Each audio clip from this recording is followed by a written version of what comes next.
بخشیده به جشن 30 سالگی استقلالیت دولتی جمهوری تاجیکستان در ناحیه وسه با پیشنهاد مقامات اجرایی حاکمیت دولتی ناحیه با جلب صاحبکاران محلی در جماعت دهات به نام میرعلی محمد علیف در دهه گلدره ساختمان بنای نو مکتب رقم 52 ادامه دارد.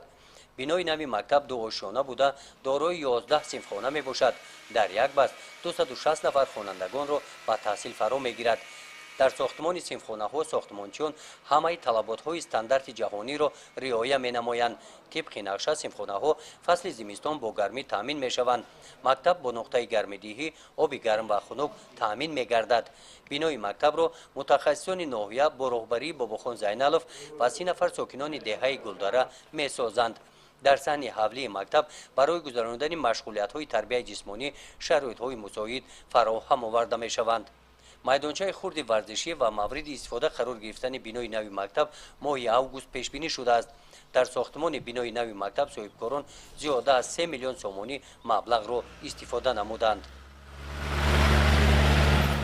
بخشیده به استقبال جشن بزرگ ملت 30 سالگی استقلالیت دولتی جمهوری تاجیکستان در ناحیه وسه در دهه زردالوباغ با دستگیری صاحبکاران محلی نزد مؤسسه تحصیلات میانه عمومی رقم 54 بنای آشخانه و حمام ساخته شده اطراف مکتب محکم کرده شده است. در جماعت دهات گلستان در دهه دوردست بهارستان باشد با پیشنهاد مقامات اجرایی حاکمیت دولتی ناحیه نزد مؤسسه تحصیلات میانه عمومی رقم 35 ساختمان 4 صنفخانه علاوگی شروع گردیده است. در مکتب ما ساختمان 2 صنفخانه رفته ایستاده است. سبب صنفخانه از آن عبارت است که در مکتب ما صنفخانه ها نمیرسند. شماره طلبه ما شماره صنفخانه های ما برای 150 خواننده ساخته شدگی است. حاضر که شماره خوانندگان ما به 430 نفر رسیدن صنفخانه نمیرسند. ما 2 صنفخانه ساخته ایستادیم برای پیشبرد تعلیم و تربیت.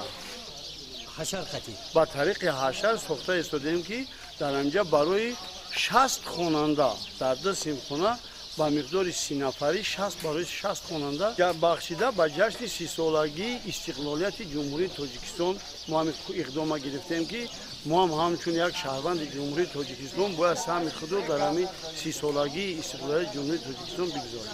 در دهه بهارستان نیم بنای مکتب سال 1953 ساخته شده. عین زمان 430 نفر خوانندگان از دهه‌های در تابع ناحیه‌های دنغره، فرخار، مومن‌آباد و واسع قرار داشته به تحصیل فرا گرفته شدند.